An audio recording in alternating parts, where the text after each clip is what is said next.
უფალი ჩაიტანიას მოძღვრება, წინა სიტყვაობა. არ არსებობს განსხვავება უფალი ჩაიტანიას აქ წარმოდგენილ სწავლებასა და ბჰაგავად გიტაში უფალი კრიშნას სწავლებას შორის. უფალი ჩაიტანიას სწავლება უფალი კრიშნას სწავლების პრაქტიკულ დემონსტრირებას წარმოადგენს. ბჰაგავად გიტაში უფალი კრიშნას საბოლოო დალიგება ის გახლავთ, რომ ყველა უნდა მიენდოს მას, უფალ კრიშნას. კრიშნა გვპირდება, რომ იგი მაშინათვე ითავებს მზრუნველობას მისადმი მინდობილ სულზე. უფალი უკვე ზრუნავს ამ სამყაროს არსებობის შენარჩუნებაზე, თავისი სრული ექსპანსიის, ხშიროდაკაშაე ვიშნუს შემწეობით, მაგრამ ასეთი მზრუნველობა უშუალო არ არის. ხოლო როდესაც უფალი ამბობს, რომ იზრუნებს თავის წმინდა ერთგულზე, იგი მართლაც უშუალოდ ზრუნავს მასზე. წმინდა ერთგული ის სულია, რომელიც სამუდამოდ არის მინდობილი უფალზე, ისევე როგორც ბავშვია მინდობილი მშობლებს ან ცხოველი პატრონს. მინდობისთვის აუცილებელია მივიღოთ ის, რაც სასიკეთოა ერთგულის სამსახურის შესასრულებლად. უარყოთ არასასიკეთო ერთგულის სამსახურის შესასრულებლად. მტკიცედ გჯეროდეს უფლის მფარველობისა. ვიგრძნოთ სრული დამოკიდებულება უფლის წყალობაზე. არ გაგვაჩნდეს უფლის ინტერესებისგან განსხვავებული ინტერესები და მუდამ მოკრძალებულნი და მორჩილნი ვიყოთ. მეცხრე თავის დასკვნაში უფალი კრიშნა პირდაპირ აცხადებს, მუდამ ჩემზე ფიქრით დაასაქმე ჭკუა, ქედი მოიხარე ჩემს წინაშე და თაყვანი მეცი, ჩემში სრულიად დანთქმული აუცილებლად მოხვალ ჩემთან. უფალი ჩაიტანია გვასწავლის უშუალოდ ვცეთ თაყვანი უფალ კრიშნას, რომელიც ვრაჯას მეფის შვილობილად მოევლინა. იგი იმასაც ამბობს, რომ ვრინდავანის სახელი ცნობილი ადგილი არ განსხვავდება უფალი კრიშნასგან, ვინაიდან არაა განსხვავება უფალი კრიშნას სახელს, თვისებას, ფორმას, გართობებს, გარემოცვას, ატრიბუტებსა და თავად უფალ კრიშნას შორის. ასეთია აბსოლუტური ჭეშმარიტების აბსოლუტური ბუნება. უფალი ჩაიტანია იმასაც მიუთითებს, რომ თაყვანისცემის უმაღლეს სახეს ვრაჯას ქალწურების მიერ შესრულებული თაყვანისცემა წარმოადგენს. ამ ქალიშვილებს, გოპებს ანუ მენახილე გოგონებს უბრალოდ უყვარდათ კრიშნა ისე, რომ მატერიალური თუ სულიერი მოგების არავითარი განზრახვა არ ჰქონდათ. ჩაიტანია გვირჩევდა შრიმად ბჰაგავატამსაც, როგორც ტრანსცენდენტული ცოდნის უნაკლო მოთხრობას და ამბობდა, რომ ადამიანის სიცოცხლის უმაღლესი მიზანი არის კრიშნას, ღმრთეების უზენაესი პიროვნების წმინდა სიყვარულის განვითარება. უფალი ჩაიტანია ხალხთა მასებს ასწავლიდა აჩინტია ფედაბედა ტატვას სანქიას ფილოსოფიას, რომელშიც დამტკიცებულია, რომ უზენაესი უფალი ერთდროულად განსხვავდება და არ განსხვავდება მის მიერ შექმნილი სამყაროსგან. უფალი ჩაიტანია ამ ფილოსოფიას უფლის წმინდა სახელთა გალობით გვასწავლიდა. იგი მიგვითითებდა, რომ უფლის წმინდა სახელი არის უფლის ბგერითი ინკარნაცია და რადგან უფალი აბსოლუტური მთელი გახლავთ, არ არსებობს განსხვავება მის წმინდა სახელსა და მის ტრანსცენდენტულ ფორმას შორის. ამიტომ უფლის წმინდა სახელის გალობით, ბგერითი ვიბრაციის საშუალებით უშუალო ურთიერთობა შეიძლება უფალთან. ამ ბგერითი ვიბრაციის პრაქტიკის გზაზე ადამიანი განვითარების სამ სტადიას გადის: შეურაცხყოფით გალობის, განწმენდისა და ტრანსცენდენტულ სტადიას. შეურაცხყოფით გალობის სტადიაზე ადამიანს შეიძლება მატერიალური ბედნიერების უამრავი სურვილი გააჩნდეს, მაგრამ მეორე სტადიაზე იგი ყოველგვარი მატერიალური სიბინძურისგან იწმინდება. ტრანსცენდენტულ სტადიაზე აღმართვისაც კი აღწევს ყველაზე სანუკვარ მდგომარეობას, ღმერთის სიყვარულის სტადიას. უფალი ჩაიტანია გვასწავლიდა, რომ ეს არის ადამიანის სრულყოფილების უმაღლესი საფეხური. იოგას პრაქტიკის არსებითი დანიშნულება არის გრძნობათა მართვა. გრძნობათა მთავარი მაკონტროლებელი ფაქტორია ჭკუა, ამიტომ თავიდან საჭიროა ჭკუის კონტროლირების პრაქტიკა, მისი კრიშნას ცნობიერებაში დასაქმების გზით. ჭკუის უხეში ქმედებები ცოდნის შეძენის ან სურვილის თანახმად გრძნობათა ფუნქციონირების შემთხვევაში გარეგანი გრძნობების საშუალებით ვლინდება.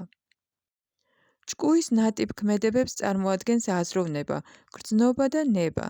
ცნობიერების მიხედვით, ინდივიდი შეიძლება იყოს გაბინძურებული ან წმინდა. თუ კი ადამიანის ჭკუა მიმართულია კრიშნასკენ, მისი სახელის, თვისების, ფორმის, გართობების, გარემოცისა და ატრიბუტებისკენ, ყოველი მისი საქმიანობა უხეშიც და ნატიფიც სასიკეთო ხდება. ცნობიერების განწმენდის პროცესი, რომელიც მოწოდებულია ბჰაგავად გიტაში, გულისხმობს ჭკუის კრიშნასკენ მიმართვას, მის ტრანსცენდენტულ საქმიანობებზე საუბრის საშუალებით, მისი ტაძრის დასუფთავებით, მის ტაძარში სიარულით, უფლის ლამაზად მორთული ფორმის ხილვით, მისი ტრანსცენდენტული დიდების მოსმენით, მისდამის შეთავაზებული საჭმლის მირთმევით. მის ერთგულებთან ურთიერთობით, მისადმი მირთვეული ყვავილებისა და ტულასის ფოთლების ყნოსვით, უფლის ინტერესებისათვის განკუთვნილი საქმიანობის შესრულებით და სხვა.